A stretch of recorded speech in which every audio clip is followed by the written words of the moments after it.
Praise the Lord, ஹல்லேலூயா. சீயோன் வேதாகம ஆய்விற்கு அன்போடு கூட இயேசு கிறிஸ்துவின் நாமத்தில் உங்களை வரவேற்கிறேன். இன்றைய தினத்திலும் யோசுவா புஸ்தகம் அதிகாரங்கள் 21 முதல் 24 அதிகாரங்களில் உள்ள வசனங்களை தியானிக்க சர்வ வல்லமை தேவன் நமக்கு கிருபை பாராட்டுவாராக.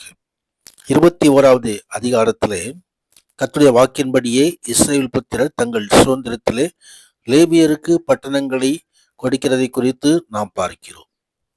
கர்த்தருடைய நாமத்துக்கு மகிமை உண்டாவதாக.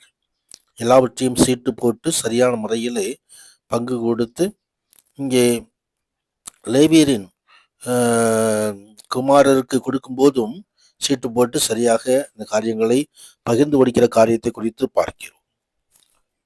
45வது அதிகாரத்தில் 45வது வசனத்திலே கர்த்தர் இஸ்ரவேல் குடும்பத்தாரோடு சொல்லியிருந்த நல்வார்த்தைகள் எல்லாம் ஒரு வார்த்தையும் தவறி போகாமல் எல்லாவற்றையும் நிறைவேற்றினார் என்பதை அங்கே வசனம் வெளிப்படுத்துகிறது. கர்த்தர் தம் வார்த்தையிலே அவர் உண்மையுள்ளவர். அவர் என்ன சொன்னாரோ அதேபடியே அவர் செயலாற்றுகிறவர். கர்த்தருடைய நாமத்திற்கு மகிமை உண்டாவதாக. தேவன் எவ்வளவு உண்மையுள்ளவர் என்பதை இந்த காரியங்கள் எல்லாம் நமக்கு விளக்கி தருகிறது. தேவன் ஆபிரகாமின் சந்ததியாருக்கு வாக்குத்தத்தம் பண்ணின தேசத்தை இன்றைக்கு அவர்கள் பெற்றுக்கொள்கிறதை நாம் பார்க்கிறோம். கர்த்தருடைய மகிமை உண்டாவதாக. அங்கே புதிய உடன்படிக்கையிலும் விசுவாசிகளாகிய நமக்கு தேவன் தமது வாக்குத்தத்தங்களை நிறைவேற்ற உண்மையுள்ளவராய் இருக்கிறார். தேவன் ராஜ்யத்தையும் வாக்குத்தத்தங்களையும் நம் பூரணமாக விசுவாசிக்க வேண்டும், அதை சுதந்தரிக்க வேண்டும். கர்த்தருடைய மகிமை, அதற்காக தேவனாகிய கர்த்தர் நமக்கு உதவி செய்வாராக. 22வது அதிகாரத்திலே இங்கு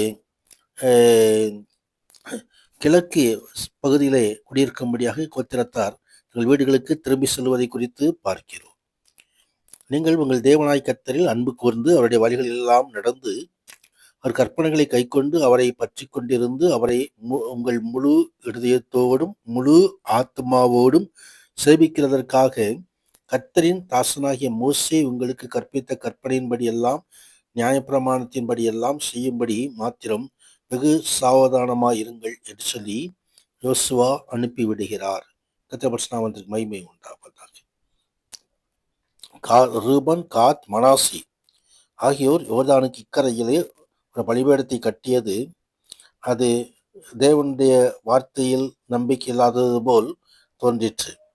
யோசுவாவும் இஸ்ரவேலரும் தேவனுடைய பரிசுத்தமும் சத்தியமும் கைவிடப்பட்டன என்று உணர்ந்தார்கள். தேவனுடைய பரிசுத்தத்தையும் சத்தியத்தையும் காக்கும்படி தங்கள் சொந்த ஜனங்களோடு சண்டையிட ஆயத்தமானார்கள் என்பதை இங்கே நாம் பார்க்கிறோம். கர்த்தருடைய மகிமை உண்டாவதாக. தங்கள் உடன் இஸ்ரவேலருக்கு அவர்கள் தங்கள் அன்பை தெரிவிப்பதற்காக யோசுவாவும் இஸ்ரவேல் புத்திரரும் முதலில் தேர்ந்தெடுக்கப்பட்ட உறுப்பினர்களை கொண்ட ஒரு குழுவை அனுப்பி பிரச்சனைகளை தீர்க்க முயற்சித்தார்கள். அதன் மூலமாக அவர்கள் ஒப்புரவாகலாம் என்று எதிர்பார்த்தார்கள். இங்கே புதிய உடன்படிக்கையிலும் சத்தியமும் அன்பும் தொடர்கின்றன. விசுவாசிகள் தேவனுடைய சத்தியத்துக்காகவும் பரிசுத்தத்துக்காகவும் பாடுபட வேண்டும். கர்த்தருடைய மகிமை உண்டாவதாக. நாம் சபையிலே அன்பு காட்ட வேண்டும் என்று சொல்லி ஆண்டவர் எதிர்பார்க்க, அவர் தேவன் அன்பாகவே இருக்கிறார். நாமும் அந்த அன்பை நாம் கடைபிடிக்கும்படி நாம் அழைக்கப்படுகிறோம். கர்த்தருடைய மகிமை உண்டாவதாக. தொடர்ந்து 23வது அதிகாரத்திலே தலைவர்களுக்கு யோசுவா சொன்ன கடைசி வார்த்தைகளை குறித்து இங்கே குறிப்பிடப்பட்டிருக்கிறது. யோசுவா இஸ்ரேல் மக்களிடம் விழிப்புடன் கர்த்தரில் அன்பு கூற வேண்டும், அவரையே விடாமல் பற்றி கொள்ளவும், அவர் அவர்களிடத்தில் எப்படி அன்பு கூர்ந்தாரோ அதே போல அவரிடத்திலும் அன்பு கூற வேண்டும் என்று உபதேசம் செய்கிறதை நாம் பார்க்கிறோம். தேவனிடத்தில் அன்பு, தேவனுக்கு நன்றி ஆகிய 2 தூண்டுதல்களுக்கும் கர்த்தருடைய வார்த்தைக்கு கீழ்ப்படிய வேண்டியது அவசியமாயிருக்கிறது. கர்த்தருடைய மகிமை, பரிசுத்த ஜாதியாக தேவ சமூகத்தில் நாம் வாழ்வது அவசியமாயிருக்கிறது. கர்த்தருடைய மகிமை உண்டாவதாக. தொடர்ந்து 24வது அதிகாரத்திலே சீகேமிலே உடன்படிக்கை புதுப்பிக்கப்படுகிற காரியத்தை குறித்து நாம் பார்க்க முடியும். யோசுவா தன்னுடைய கடைசி காலத்தில் ஒருமுறை இஸ்ரவேல் கோத்திரத்தார் அனைவரையும் சீகேமிலே கூடி வர பண்ணி, அவர்கள் அனைவரும் தேவன் அவர்களோடு செய்துள்ள உடன்படிக்கையை நினைவுபடுத்தினார். அவர்கள் அனைவரும் முழு மனதோடு உடன்படிக்கை புதுப்பித்துக் கொள்ள செய்தார்.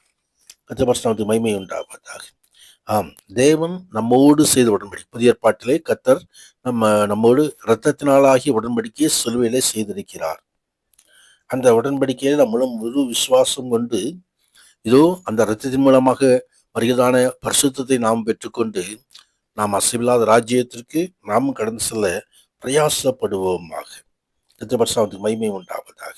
ஆம், நானும் என் வீட்டாருமோ வென்றால் கர்த்தரையே சேவிப்போம் என்று சொல்லி அந்த இஸ்ரவேல் ஜனங்களுக்கு முன்பதாக யோசுவா சொன்ன காரியத்தை குறித்து பார்க்கிறோம். ஜனங்கள் வழி விடக்கூடாது என்று சொல்லி அங்கு எச்சரித்தார்.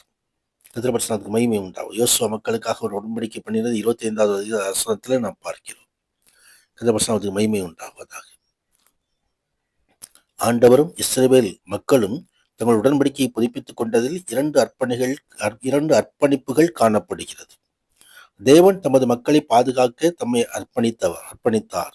இஸ்ரவேல் மக்கள் தேவனை மட்டுமே சேவிக்க தங்களை அர்ப்பணித்தார்கள் என்பதை இங்கே நாம் பார்க்கிறோம். கர்த்தருடைய மகிமை உண்டாகும். தொடர்ந்து வாக்குத்தத்தம் பண்ணப்பட்ட தேசத்திலே யோசுவா மரித்து அடக்கம் பண்ணப்படுகிற காரியத்தை குறித்தும் பார்க்கிறோம்.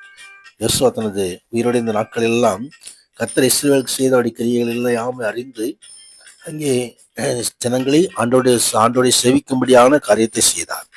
யோசுவாவை போல நாமும் கூட தைரியமாய் ராஜாக்களை வென்று ராஜ்யத்தை பிடித்த யோசுவாவை போல கர்த்தருடைய சமூகத்திலே நம்ம எப்போ கொடுப்பு உணரான தேவன் பரலோக ராஜ்யத்தை சுந்தரிக்க நமக்கு உதவி செய்வாராக. பரிசுத்த நாமத்துக்கு மகிமை உண்டாவதாக. ஆமேன், ஆமேன்.